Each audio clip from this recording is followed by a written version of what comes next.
বন্ধুরা, এই মুহূর্তের সবচেয়ে খারাপ খবর, স্টার জলসার এক সময়ের বেঙ্গল টপার সিরিয়ালের নায়িকা সিরিয়াল ছেড়ে চলে গেল।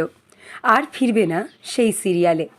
এই ভিডিওতে তোমাদের জানাবো সেই নায়িকার নাম।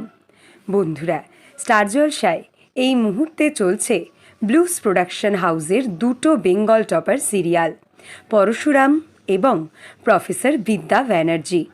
এই সিরিয়াল দুটো বেশ কয়েকবার হয়েছে বেঙ্গল টপার। প্রফেসর বিদ্যা ব্যানার্জি সিরিয়ালে দ্বিতীয় নায়িকার চরিত্রে অর্থাৎ ফাগুনের চরিত্রে অভিনয় করত নয়নিকা সরকার। স্টুডিও সূত্রে খবর, নয়নিকা হঠাৎ এই সিরিয়াল ছেড়ে দেওয়ার সিদ্ধান্ত নেয় এবং হাউসকে অফিসিয়ালি জানায় তিনি আর এই সিরিয়ালে কাজ করতে পারবেন না। কিন্তু কেন পারবেন না সেই ব্যাপারে উনি কিছুই জানাননি।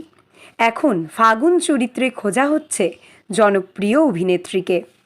বন্ধুরা, তোমরা যারা জি বাংলার নতুন সিরিয়ালের জন্য অপেক্ষা করে আছো, তাদের জন্য এর পরের ভিডিওতে রয়েছে দুর্দান্ত খুশির খবর।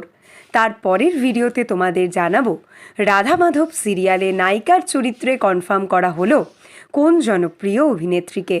আর তার পরের ভিডিওতে তোমাদের জানাবো রাজ চক্রবর্তী প্রোডাকশন হাউসের স্টার জলসার নতুন সিরিয়ালে কনফার্ম করা হলো জি বাংলার কোন জনপ্রিয় নায়িকাকে। বাংলা সিরিয়ালের সমস্ত এক্সক্লুসিভ আপডেট সবার আগে পেতে এক্ষুনি সাবস্ক্রাইব করো আমাদের চ্যানেল টলিউড হট নিউজ, আর ফলো করো আমাদের Tollywood hot news Facebook page.